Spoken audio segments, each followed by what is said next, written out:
I have to into our webinar. Currently, our webinar is going to be recorded and it may be shared for AAM members in the future. That's still kind of up in the air. This is the webinar for Decolonizing Museum Collections, a conversation between colleagues in the field. My name is Michelle Lopez, and I'm the Collection Stewardship EMP Chair. Our speakers today are Kara Vetter. She is the Director of Cultural Resources at the Museum of Us in San Diego, California, located on ancestral homelands of the Kumeyaay Nation. Kara is currently working with the Kumeyaay Nation on a documentation and consultation grant to review archaeological holdings and consult over items eligible for repatriation. She's also part of the Enriched Cultural Institutions Network and Indigenous Collections Care Working Group, and they're collaboratively writing guidelines around appropriate practices and standards for culturally sensitive stewardship of Indigenous collections held at non-Indigenous institutions. We also have Darrell D. Jackson, aka DJ. He's at the University of Wyoming College of Law. DJ writes and speaks on critical race theory and criminal law. And we also have Nicole M. Crawford, who is the Director and Chief Curator of the University of Wyoming Art Museum. She serves on the ICOM UMAC board that is currently working on the guidance of restitution and return of items from the University Museum and Collections. Both DJ and Nicole are founding directors of the Stealing Culture Project. Their current projects include working with the National Museum of Natural History and Science at the University of Lisbon and their colonial collections, and a digitization project with the Rapa Nui collections at the University of Wyoming. So just to give you guys a little bit of some housekeeping with Zoom. So this is a webinar, so that means you could see the presenters, but we can't see you. Please feel free to use the chat to say hi to one another and tell us where you're from. And then use the Q&A feature to ask presenter questions. And the webinar is being recorded and will be shared at a later date, as I mentioned earlier. And if you have any issues with the Zoom, you can go to the Zoom Help Center at this link. And if last resort, you could always send a message in the chat box or to Leslie's email. So with that, let's get started. You want to go ahead and share your screen, Kara? Yes, and can everyone hear me okay? Awesome. All right, I'm going to share my screen now.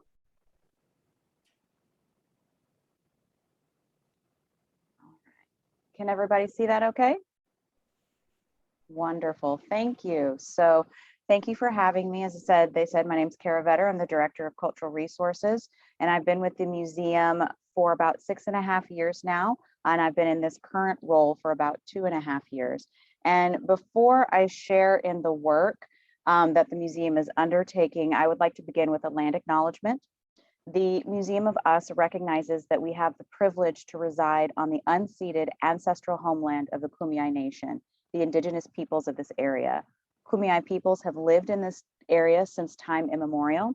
The Kumeyaay Nation maintain their political sovereignty and cultural traditions and are stewards of this land. And so I just also want to say that for us, the declaration of an official land acknowledgement is one of many steps that we and other organizations are taking to build a more equitable, a more inclusive, anti-colonial, and racially just space as a starting point into this work. We as an institution were founded as a cultural anthropology museum, and it was founded in 1915 for the Panama, California Exposition. And it was part of several attractions in what is now the purpose-built Balboa Park. And if you can see from the photograph, you can kind of see the footprint of our institution, this beautiful tall building. And we sit on the edge of Balboa Park and are surrounded by several other institutions and cultural attractions. Now, I also will say that this park is a site of harm to the Kumeyaay community, as some of their community members were removed from the land in order to make way for the park. To add insult to that injury, they were not seen as being Indian enough. So some Southwestern Indigenous community members were brought in by park organizers and placed as an attraction in the park in a specially built Indian village.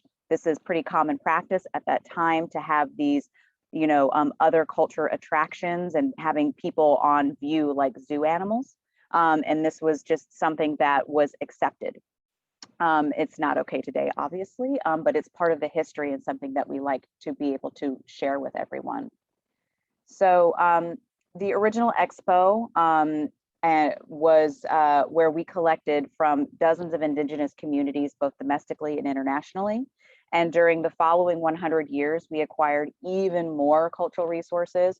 And I thought I'd share a little bit about the footprint of our cultural resources to kind of get some context to the conversations. So our holdings include more than 75,000 ethnographic items, 300,000 archaeological cultural resources, more than 100,000 images and 300 linear feet of archives that key back into some of the ethnographic cultural resources and archaeological cultural resources. And then we also steward over 7,500 ancestral human remains. A small percentage of these are identified as being Native American and are subject to federal NAGPRA law that we are actively working to continue compliance with. And then there are others that are of indigenous Peruvian origin who were removed with permission of the Peruvian government at that time, but were taken without the consent of the indigenous communities that are within Peru now, or then.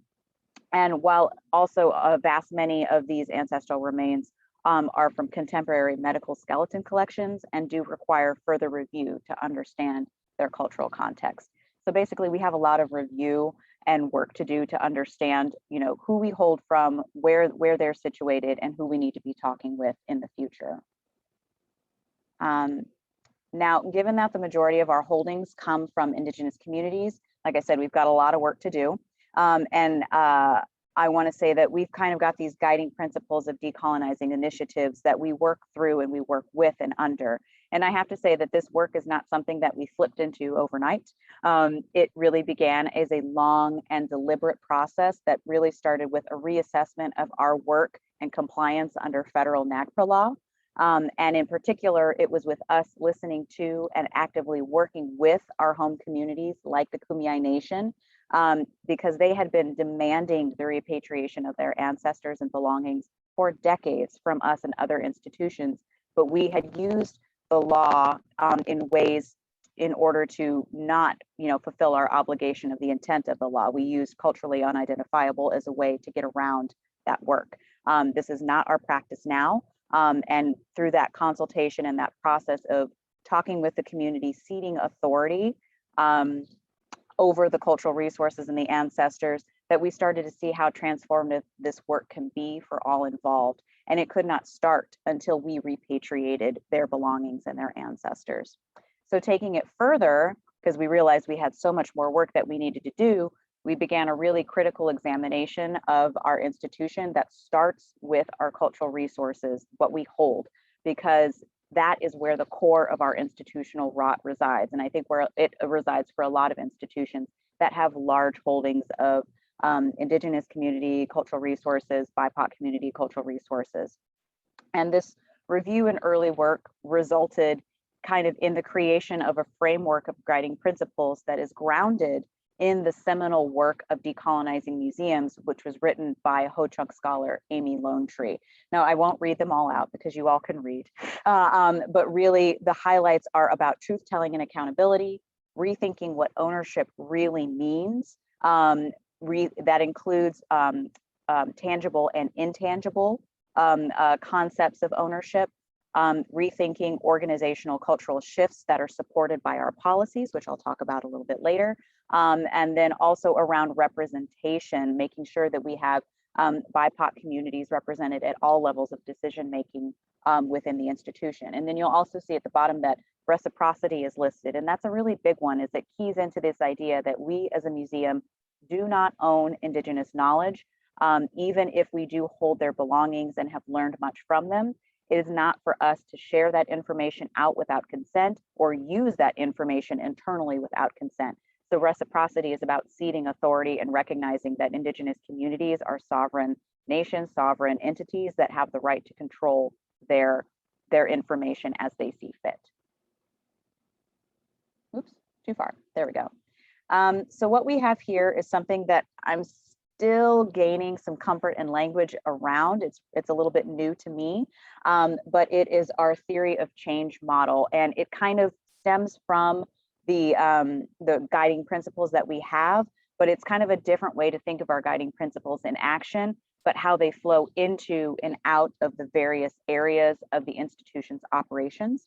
And so what we're looking to do is to internalize positive systemic change through the decolonizing initiatives that you see kind of at the exterior on the outside of the circle, while simultaneously looking to understand and change the internal and external facing aspects of the museum, be they, through the different departments like exhibits and finance, through the governance of our board and how the board is set up, and even how our museum membership is structured. So, and of course, this all influences, the cultural resources and how we steward and handle and deal with them as well. This slide is good for those who like a good Venn diagram, and it illustrates our goal. You got to speak to everybody, you got to speak to your audience.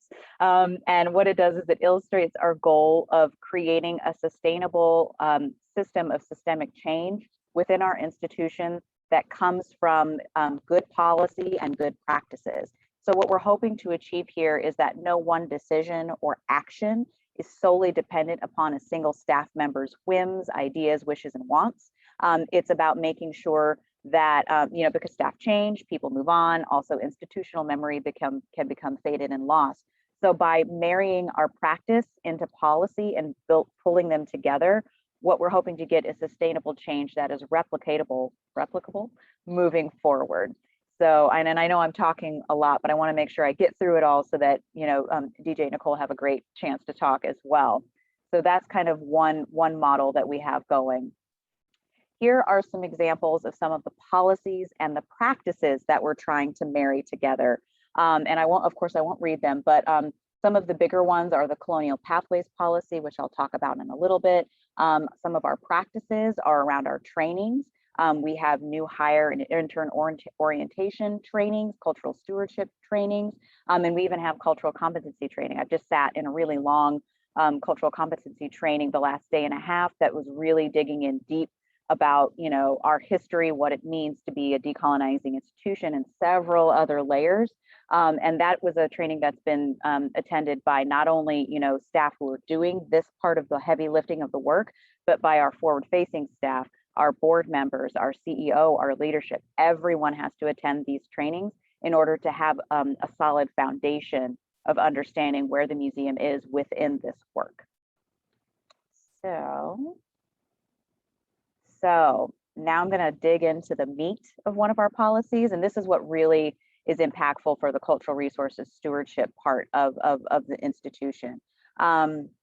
This policy focuses on what we steward, and its foundation is in recognizing the various ways in which our museum has harmed Indigenous communities by taking, keeping, and the unconsented use of their ancestors and belongings.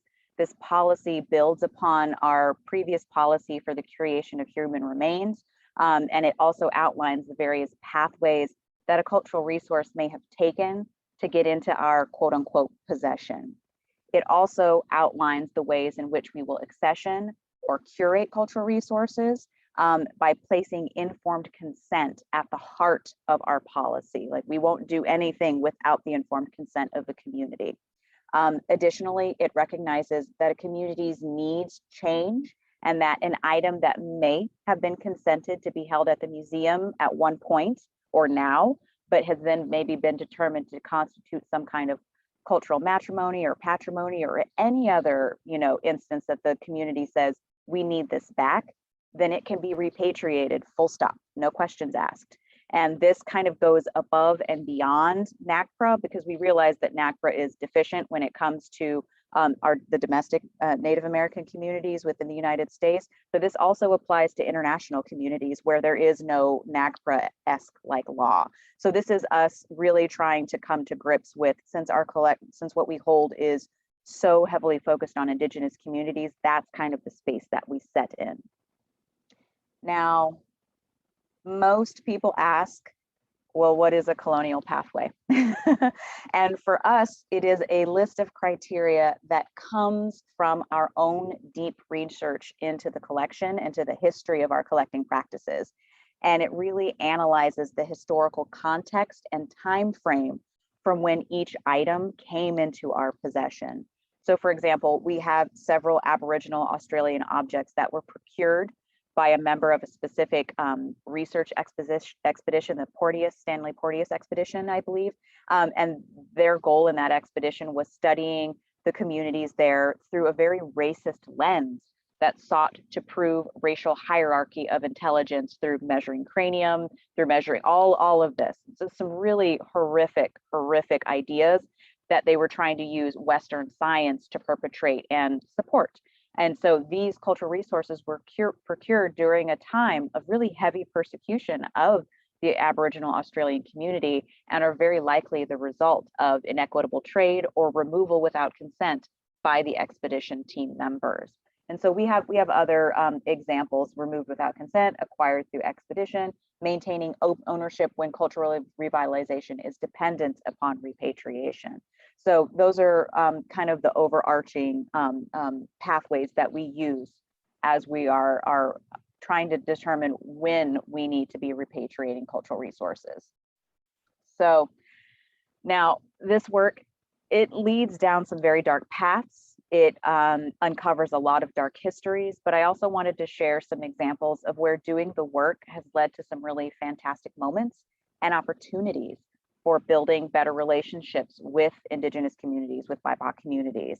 And so on this slide, you see Ambassador Ole Senkale. He is Maasai. The Maasai community is located in the area of Tanzania and Kenya. Actually, that border crosses their traditional territories. They were there before there were those countries, and they will be there afterwards. They are dealing with a lot of geopolitical forces, dealing with the forces of climate change, and they are a community in crisis in some ways because of forces outside of their control. But there are moments of brightness and lightness that they are able to share, and they're building their own community center. They're in the process of doing that. And what you're seeing here is when Ambassador Senkale was doing a cultural tour a couple of years ago, and he was in our area, and we were like, we believe we have some Maasai cultural resources, we can host you to come in and view. And he came in and he let us know what was and what wasn't Maasai. We were constantly asking, is it okay for us to have these? Should we be working through a repatriation process? And he kept saying, no, this is perfectly fine. Everything you have here is not what we're looking for. He let us know, what they were looking for, which we do not have, at least that we know of at this time. And one of the more lighter moments was him gently chastising us because we had not been taking appropriate care of some of the items. Specifically, there's two spears that you see at the bottom right. They're called Orngerempe. They're lion spears. And he got very excited when he saw them because they are old. He said, but you are not taking care of these correctly. And he told us that we needed to be using sheep fat to rub onto the metal and to the wood in order to make sure that they're being cared for properly. And I know most conservators, shudder at that. That is not what you do in the museum sphere. But part of our institutional practice, decolonizing initiatives, is to incorporate appropriate cultural care, what the community designates as appropriate, not what we designate as appropriate, what they designate as appropriate. And so that meant I went and I procured some sheep fat from a local butcher, and I was proudly able to provide that cultural care. And after doing that, it was an hour of my time to do that, the spears came to life. They are glowing, they are beautiful, they have a resonance about them. And I'm not trying to wax poetically about it, but it was one of the more, what's the word I'm looking for? It was one of the more impressive experiences that I've had within decolonizing initiatives, that by providing this care and seeing a cultural resource come back and not be dead any longer, so to speak, was one of the more important things that I've done in my career, honestly, to this point. And so that's just kind of one of the ways in which, when we practice appropriate cultural care, when we do what the community says that needs to be done, good things can happen. And then also, we are continuing to have good relationships with the community. We have conversations with them on the regular. We haven't heard from them for a hot minute because of COVID, but we are seeking to make sure that we are continuing to speak with them on a regular basis. So what you see here is in what is our exhibit, and I'm so sorry for the tiny pictures, but you know, it is what it is. This is our exhibit on the Mayan community called Maya, Heart of the Sky, Heart of the Earth. I may have flipped those two words. This is a super old exhibit that we have outgrown as an institution and is not really reflective of the very vibrant and thriving contemporary Mayan community that exists both within their homeland and within their diaspora. This exhibit was very much frozen in time. But through some wonderful efforts, and we've got some support from the Moxie Foundation through a grant, we have been able to support having Mayan community consultants come in, have many consultations over Zoom since we're in the time of COVID, around what cultural resources are present in the space, what needs to come off of display for a variety of reasons, what can be put back on display, what needs to be recontextualized and have a different content associated with these cultural resources so that the community is in charge of telling their own story. And what you're seeing here is the old exhibit at the top left, and at the bottom left is us actively working and changing the exhibit. So we're in the process of doing that now. Construction is underway. And then what you see at the right is the signage that we have posted outside the exhibit, talking about what our goals are, what our decolonizing initiatives are in action. And I'm so sorry, that's so tiny. It's a big sign, but it's tiny, tiny print. But it talks about, you know, the Maya people still being here. It talks about the grant a little bit and the work that we're doing. And it also speaks to the museum's commitment to doing this work. And by having this publicly posted, we are now held accountable in order to do this work. So that's why it's really incredibly important that we kind of talk about it a lot, so that we continue to be held accountable for the work that we're doing. So I'm coming to the end, but I wanted to also shout out our Senior Director of Decolonizing Initiatives, Brandy McDonald. She did a great deal of work on this next set of slides. Well, she did a lot of work for this presentation in general, but she is the one who really dug in deep and created the Google Arts and Culture slide deck that is online exhibit that is all about the colonial legacy of our facade. Our facade is one of the most photographically appealing parts of our building. And it is literally covered in colonial iconography and has about 9 colonizers like cast and immortalized in concrete on our front. So it's no small wonder that a lot of Indigenous community members don't even want to set foot in our building because of who is on the front and the fact that it looks like a church. The building looks like a church.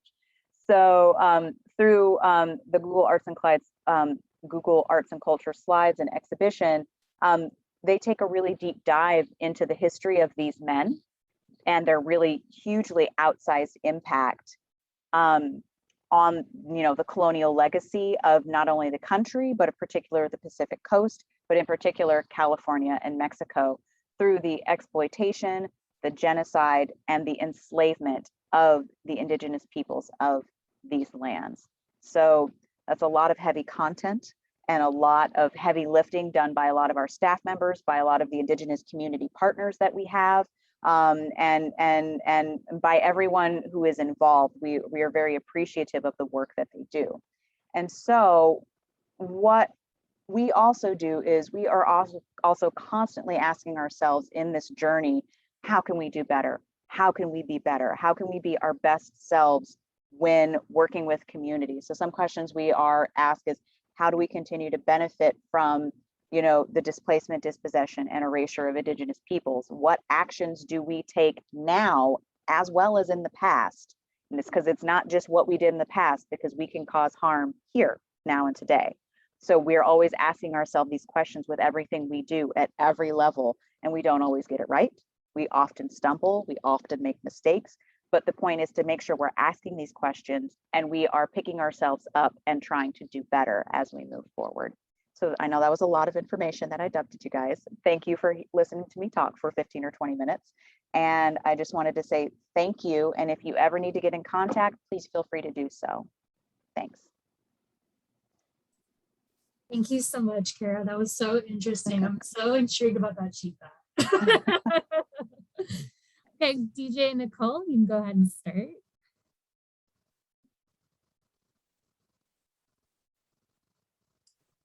Okay, can you see our screen okay? Okay. So we're going to go ahead and talk about the project that we work on. We call it Stealing Culture. And DJ is a professor in the law school here at the University of Wyoming, and he studies criminal law. And I'm the director and chief curator at the University Art Museum. So it's a interdisciplinary project, one you wouldn't think a lawyer and a curator and director working together. So we're going to just go over the history a little bit. So we give a lot of accolades to Professor Carolyn McCracken Flesher, who created a concept of creating interdisciplinary space at the University of Wyoming. And to do it, she took a cohort of professors, we were included in the initial cohort in 2017, to a castle. And you see the picture of the castle in front of you. And she basically put us in the castle for a week with the idea of, if you leave them long enough in a castle by themselves, they will figure out how to make their studies interdisciplinary. And we did. It's a long story about how we got there, but ultimately through some disagreement and some argument, that space gave us the time to think in an interdepartmental, interdisciplinary lens and come up with our own method, our own style, our own research project that we think has taken us to brand new places. And who's going to say no to spending a week in a castle, right? So I just want to show these two images just to talk about university campuses. We all kind of work in our own pillars in our own departments. And that's one of the things that we're trying to break down is this work. You really need to work with the resources you have. So the art museum is literally across the street from the law school. You can see both buildings from our entrances. We didn't know each other until we went on that trip to Scotland. So that just shows that we live in our little silos on campus, even though we say we're not, we're still doing that. And a lot of what we'll recommend as we kind of get towards the end of our discussion is that folks who are saying, what can we do? It's largely like Nicole was saying, try and think outside your silo. Who can you partner with? Who might have not only financial resources, but intellectual resources, right? And part of that intellectual resources is how we got into this idea of how we might think about this intersection between art, Nicole's strength, and criminal law, my strength, and where has the research already taken us? And the research, when we started into it, was very revealing that art crime is the third most serious transnational crime, right? You don't see a lot of that in the news, you don't see a lot in that press, but once we did the research, this is a huge financial issue for the United States, for the nation, for the world. And we were seeing that the profits for this illegal act were running $6 billion a year. So we realized that there was some investment, some incentive for governments to actually be thinking about what we're talking about and how we're thinking about it. And so as we delved into what types of art crime we wanted to think about, research, dive deeper into, we got the whole gambit that you see on the list, from stolen art to forgeries to counterfeit to fraud to vandalism to looting. And we thought about that in the micro sense. Those are the instances that you can see it. You'll see it in the newspaper, you'll see it on the news, but we also wanted our project to be about the macro sense. And I think we just heard a good discussion from the Museum of Us about the macro sense. How are cultures literally being stolen through these acts and processes? And I should add too, when we say art crime, we also mean cultural objects. It just, when you say art crime, it's much more sexy than like art and artifacts and objects and cultural. So when we say art crime, it's a bit of everything. So one of the things that we decided we needed to think about before we dove into this project in 2017 was, is there any traction, right? And thank God we now have webinars like today being hosted. But there wasn't as much going on when we first dove into this. And one of the things that led us to believe this is a research project that we should spend significant time on is we saw social perspectives on this changing. And I think one of the other things we'll talk about as we get toward the end is, how do things change?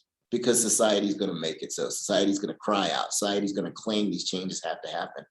And we looked at how this activity was being perceived in the 1970s through Indiana Jones. 80s. Oh, is that the 80s? You're dating yourself. Wow, I'm so old. 70s and 80s, right? Indiana Jones was the way society perceived stealing culture. And if you watch the movie again, for those of you who haven't seen it in a while, take a look at it. You don't have to watch the whole thing, but watch this clip that you see right there, and listen to the music, listen to the drama. You can quickly recognize who society, through very rich filmmakers, sees as the hero and who they see as the villain, right? Who's the good guy, who's the bad guy? That changes today. Recent movies, and this is where we started picking up, and this is where our dialogue started. If you look at that scene in the Black Panther, when he's in what's supposed to be the British Museum, but we know as the High Museum, there's a different perspective on who's right and who's wrong, who's the good guy and who's the villain. And in that bottom picture, it's from a movie called The Mummy, which is so problematic in so many ways and so bad in so many more ways. But the thing you have to notice is, even for a bad movie, look at the actor in the lower left. That's Tom Cruise. How much money do you think they had to pay Tom Cruise to be in this movie? Which is a statement about how big blockbuster films feel about this issue. How important is it to pay somebody that kind of money to be in the movie? Because the movie has a line in it that we are not looters. We are the liberators of something antiquities. So it's this precious antiquities. So it's this idea of perspective on what you're doing, right? And Hollywood said, we're going to put that out there for you to think about. What's the difference between a looter and a collector, right? We're going to make you think about this by putting Tom Cruise in a movie that I'm sure they thought a lot of people would go see. And it's not just about cultural items either. Thomas Crown Affair, it's a very sexy movie about stealing. It's Pierce Brosnan, But then American Animals came out in the last couple of years, and this one does not glorify stealing art. And it actually is more of a documentary and has interviews with the actual people who were involved in it. So we're seeing this dichotomy between the old and the new perspectives that are happening. And then, of course, there's the Nazi looted artwork. We're seeing movies about those, Monuments Men and the Women in Gold. So all this stuff is just out there in the popular media. And what we're trying to do is distill it down because it's all there and thrown at you so quickly. And the most recent one is we start to think about, and I see now that I'm starting to live in the museum world more, we see museums trying to reach out to new groups, right, to new communities. Well, when you get Jay-Z and Beyonce buying into museums are important. They're so important. They're going to be the lead in our videos. We're going to talk at them. We're going to be involved in them. All of a sudden, you have a completely new demographic, both in age and race and ethnicity, who's now thinking about what roles do museums play. So this is the perfect time for museums to step forward and declare to the world, to the public, this is the role we're going to play. And you can actually do the Beyonce and Jay-Z tour at the Louvre. We haven't done it yet, but the next time we go, we're definitely going to do it. So my part of this is to really think about how the law engages this. And we talk about the law from a variety of different entrees. So those are just a quick list of ways that you can access how the law is thinking about this, whether it's a treaty, whether it's an act, whether it's a statute, whether it's regulations. The court has a lot of opinions out. All these are different ways that we are saying the law is speaking to this issue.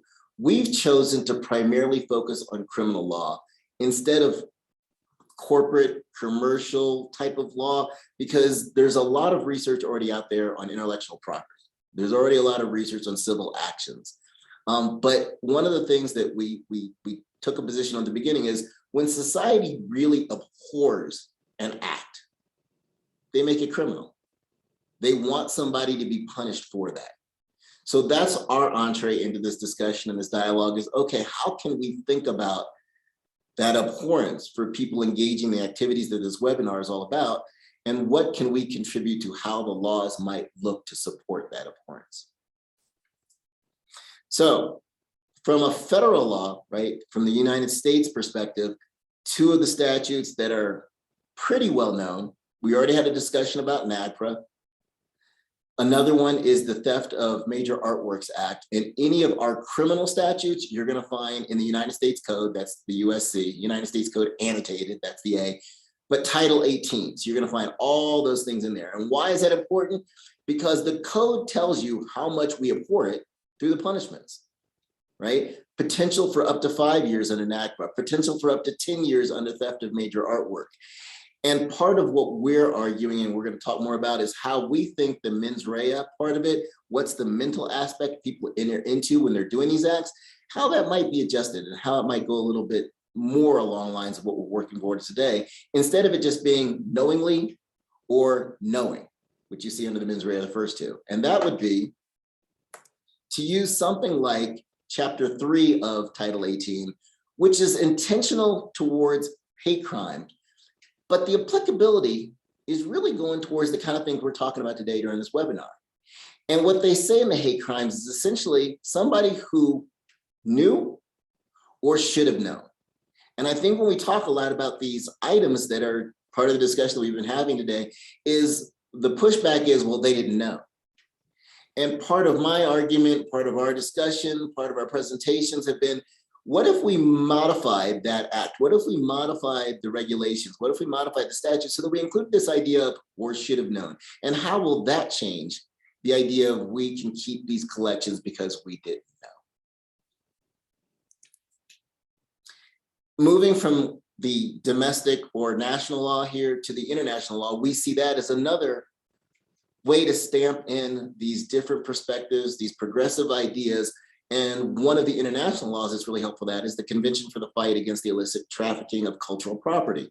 And what we see from these international conventions is really a groundwork, a thoughtful process on what each nation state can then take and create their own law that they can then put into effect. So CPIA, Cultural Property Implementation Act, is the one that the US implemented off of UNESCO. And that thing gives teeth to it because the act or the regulation of the convention really doesn't do much until you can actually act on it. You can actually punish it. So the goal is to create the foundations, at least at that international level, have it thought through on an international perspective, and then let's get the nation states to buy in. So we all know about repatriation, and there's no like guidelines. Like we have some here and some there. There's no like, you have something in your collection from Kenya. I'm going to use our collection as an example. You can't just call Kenya on the phone and say, do you want these back, or what are we, how are we supposed to care for these? So this is what we're looking at, is like who decides what goes back, or even how the things go back. And then deaccessioning, it's dictated by each state in the United States, which is not something we really learn about when we're taking museum studies classes. So I think it's good to be reminded of those things, that we have to follow our state rules as well as federal law. And then think about who can claim these things. So with that in mind, we've done some work with the Tibet Museum. So the Tibetan government is in exile in northern India. Tibet proper is controlled by China. So the Tibet Museum, working with them, we were at the Manchester Museum in England, and Tashi, who you see on the bottom right there, is the director of the museum. They have a lot of Tibetan objects in the Manchester Museum.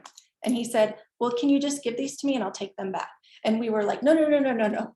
We have to talk about these things. You can't just put them in your backpack and go back to India with these things, because there's a question of ownership. In essence, China has government control over Tibet. So does China own those objects, or does the government in exile in India own those objects? So it becomes more sticky on who really owns the objects. Does the museum own them?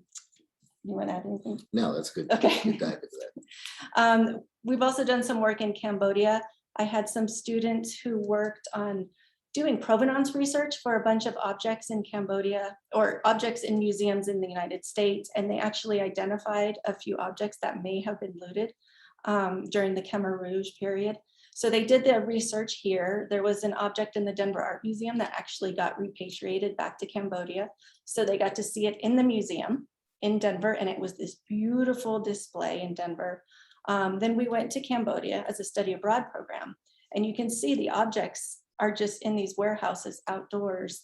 And so we got to see the objects that had been repatriated, and they're sitting outside in the elements, not the same displays had been done in Denver.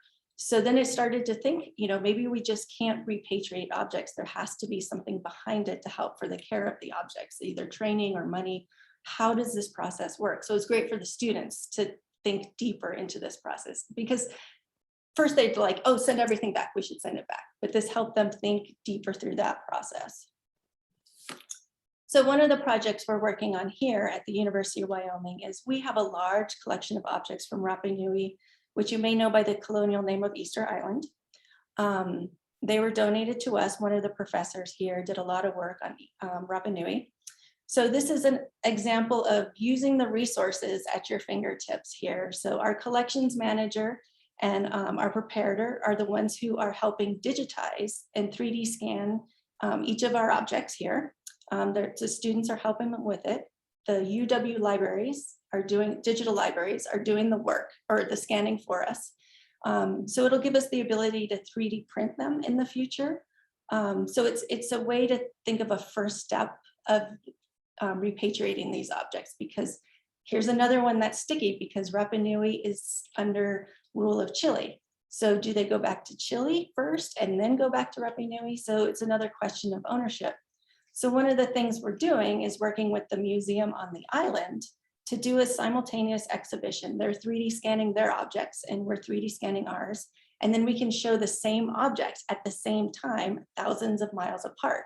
So the objects in their museum will be 3D scans in ours, and our objects will be 3D scans or printouts in their museum. So we're also working with one of the heirs. So this is a project that involves so many different people.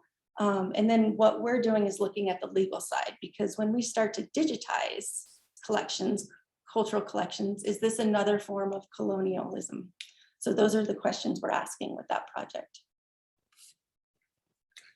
Another project we're working on is with the University of Lisbon.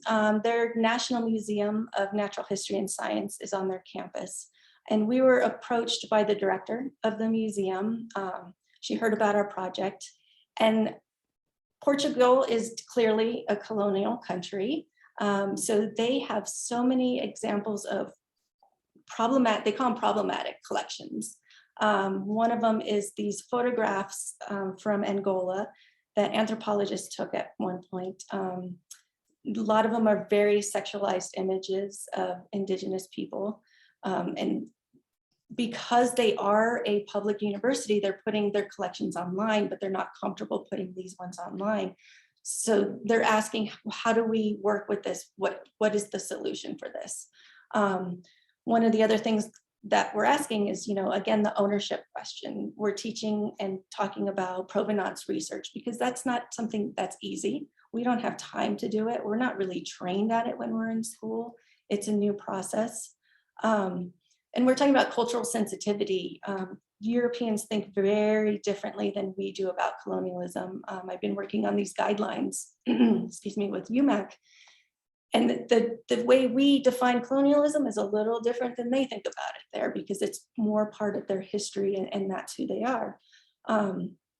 So something else we're doing is making the connections between Portugal and Angola. We're kind of that neutral base there that we can start these conversations between the two. Instead of just calling up Angola, we got your stuff, what do you want to do with it?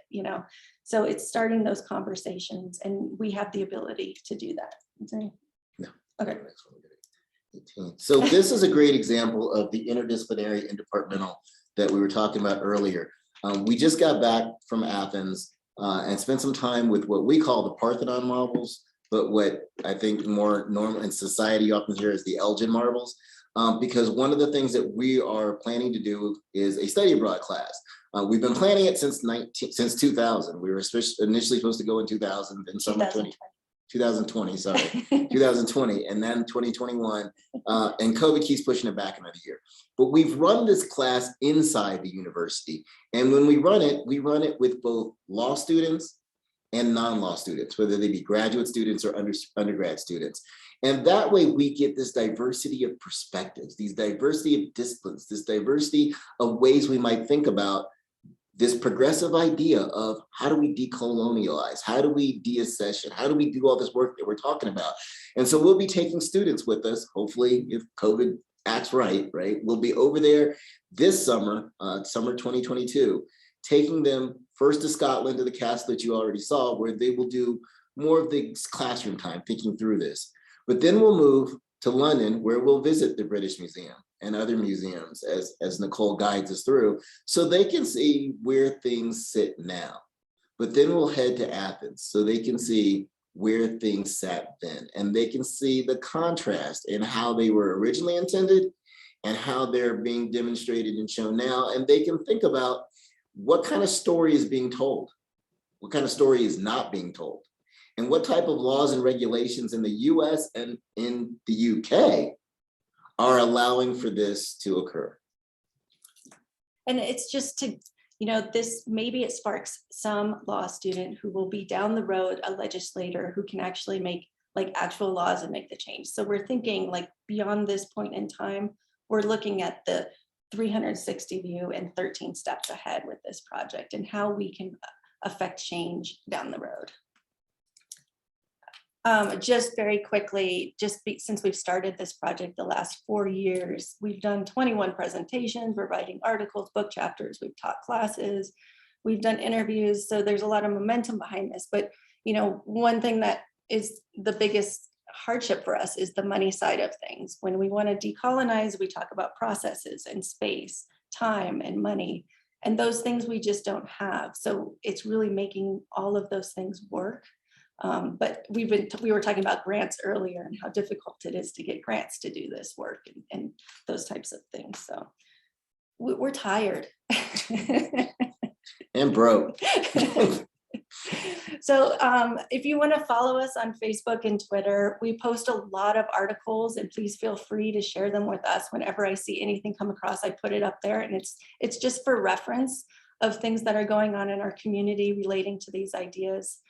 So we want to continue this dialogue with everybody because I think it's important. If we stop the dialogue, this work stops. So please post comments, post cuts, post anything. If you got some other links you want us to look at, please go on and let us know, because as much as we want to be out there traveling, meeting with you all and being out there, that's not possible now. And even when it is possible, we can't afford to do it all. But this way we can hear from more people and get more ideas and share this dialogue, as Nicole said. So thank you. Thank you so much, guys. That's so amazing. Definitely want to take that study abroad class. So we have a few questions. First one is from Christina Hodge. She said, Kara, thank you for sharing MOU's exceptional stewardship.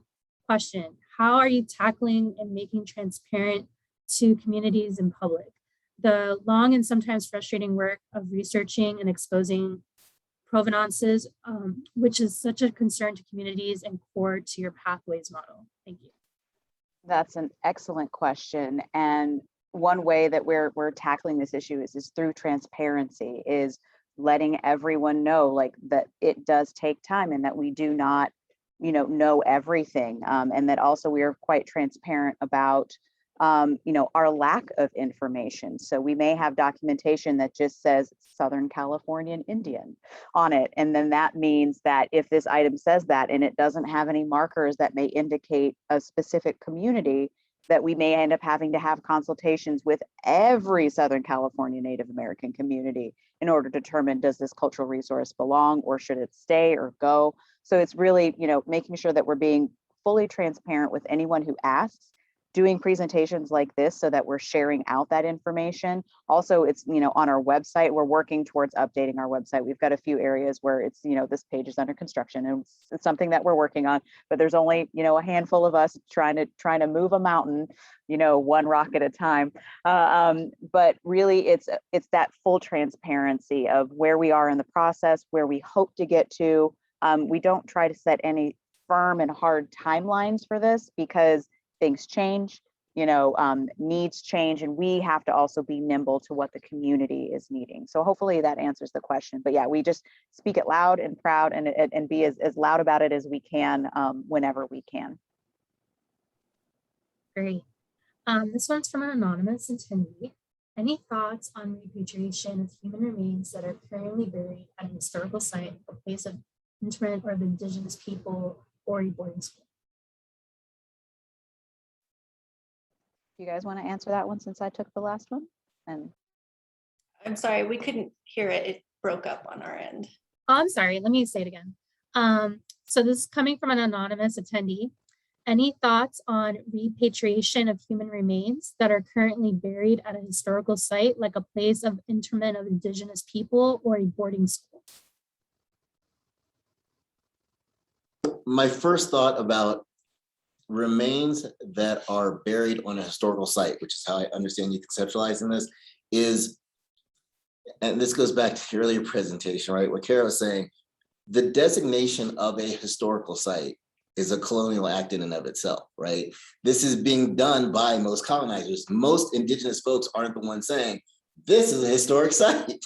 And so I would start from that premise that because you're calling it a historical site does not necessarily make it relevant to the community from which those remains are coming.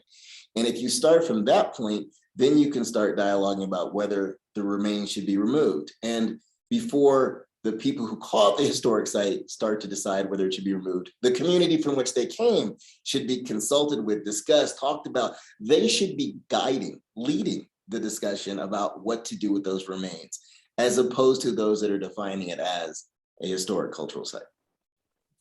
And I'd also like to chime in, and when you say they're guiding and leading it, and that there are no timeframes associated with how long they need to figure out what they need to do within their own communities. Because as we've learned through NACPRA and other laws that are about repatriation of ancestral remains, a lot of these communities don't have ceremony or processes in place to take these individuals back because they were never meant to leave in the first place. So there's a lot of discussion and conversation and consultation that has to happen internally within their own communities before they can even begin to have some of those conversations about what to do, while also simultaneously processing the pain, the very recent pain. There are still individuals who are living today who are part of the school systems, these systems. So that's something to also keep in mind. So also for the person that asked the question, one of the other things that I would strongly urge them to consider, and this was one of the, I consider what we do a case study, looking at other case studies. And one of the case studies that we looked at in Wyoming involved something similar to what your anonymous person is asking. And the Indigenous community's response to this particular instance was essentially, look, these were never meant to be touched. You touching them will bring bad things. Like, it is not right to do. Don't ask us to be involved in it. That's on you now, right? They were where they were for a reason. Now, whatever you do to disturb them, that's a problem. And it's a problem that you need to deal with. And so when they talk, this anonymous person asked this question, I think, again, the other voice has to be the guiding voice, not the people who declared this site. Great, thank you guys. Next question, Kara, is there also a special process you have for external reproduction or research requests for community and or Indigenous collections? This is coming from Melissa. Sure, thank you, Melissa, for the question. Yes, we do have some processes in place. They're very basic in some regards. So we basically have settled on a standard of if an external researcher is wanting to come in and do research, because we have a history of allowing just unfettered access, that's just what we did. But we now have a standard in place, whereas if you want to do access and you want to have research, you need to go to the community that is affiliated and you need to ask them. We can help you a little bit with figuring out who to talk to if you don't need to talk to, if you don't know who to talk to, but you are the one that has to go to the community, do your research proposal, do all of that stuff. It doesn't matter if your, educational institution review board has already said, yeah, it's great. If the community has not said it's okay, we are not going to do it. We also have some policies in place that are around research for Indigenous communities that want to do research with their own cultural resources. Now, there's different layers of that because we, of course, have not spoken to every Indigenous community in the world, or at least what is represented by what we hold. So we kind of have a standard level of, if the community comes in and wants to have, access, generally they are allowed to have access. The only time that they are not allowed to have access is when we do have a standard policy in place that was put together by the community. Some communities are like, everyone can have access no matter what. Some communities are like, nope, we need layers. Some are like, if the person wants to come in and do genealogical research, that's great. But if they want to do research, through the archives, that's fine. But if they want to do research with, something that may be sacred or special or have some other connotation, it's not okay. They need to go to this level of the community's like review, board, essentially their review council, and have that conversation. And then this is something that we have in place with the Kumeyaay Nation, because they are 12 bands of independent nations that are federally recognized that work together as a collaborative larger community. And so there is a lot of questions about research between the bands, and there are a lot of family members and a lot of crossover, but there was a lot of conversation that's been had about, well, if this person from this community wants to do research on this community, we need to have a conversation and make sure that what they're doing is okay by the community that's being, asked of. So there's a lot of different layers that go with that, but we do have some of those processes in place. And I will say I've had to turn people down who have said, well, I built my entire research proposal around this. And I've had to say, I'm sorry, but you did not do, you did not take that first step of talking with the community first. And we cannot say yes to this because they did not say yes. It doesn't happen very often. And I've found that it is getting easier, especially the more that museums are changing, the more that institutions are starting to change and recognize their place within the colonial engine, and that they need to change and reform their practices. Things are getting better, but we still do have a lot of people coming in who just want access, and we can't give it to them because they didn't ask first. At least it'll ask the community the right way. I hope that answers the question. Thanks, Kara. So the next question is from another anonymous attendee. This may be a good question for you, Nicole and DJ. Do museums have the right to dictate what communities do with return repatriated collection items? I'm thinking back to the Tibet example and the hesitation to return items back to the community. They are the authority and legally the owner once repatriated. Yeah, definitely thinking of the Cambodia model, right? That made the students start to think about how we repatriate objects. DJ always gives a really good example about ownership of objects, if you want to. You do, because I'm thinking about something else that I want to say in there. So he thinks about it like, if somebody comes into your house and takes your child and says, well, I can take better care of your child than you can. That's what kind of essentially the museum is doing. So from his perspective, it's their ownership. They can do what they want with it. If they want to destroy it, if they want to do anything, if they want to leave it outside, we can't dictate what somebody else is going to do with their own object. So I wanted Nicole to talk because I got locked on when you asked that question, Michelle. The first few words are the ones I locked in on. Does the museum have the right? Like, I think that's how you started the question, and from that moment on, the rest of it to me was kind of a blur, because from a legal standpoint, the rest of the question all goes back to, what do you have a right to do? The way the question was framed, right? And and I think I say this all the time whenever we're doing presentations, is museums have a right to do anything they want to do that the law hasn't told them they can or cannot do, right? And that's what we have to kind of continually remind folks about is, and I think this is the biggest part of our project, we go to public speaking, is that part of what we want to happen is that museums get out in front of this. The museums take a position and start to advocate and get ahead of this, because if society, like we saw through those movies, starts to take a position that is against museums, and then a bunch of lawyers get involved, they're gonna write laws and rules and regulations that are gonna then tell museums, going back to your question, this is your right. This is the only right you have. This is the only thing you could do. And they aren't going to have your training or your background or your knowledge. They're going to tell you what you have a right to do. So if museums get ahead of this, then to answer your question again, do museums have the right? Yeah.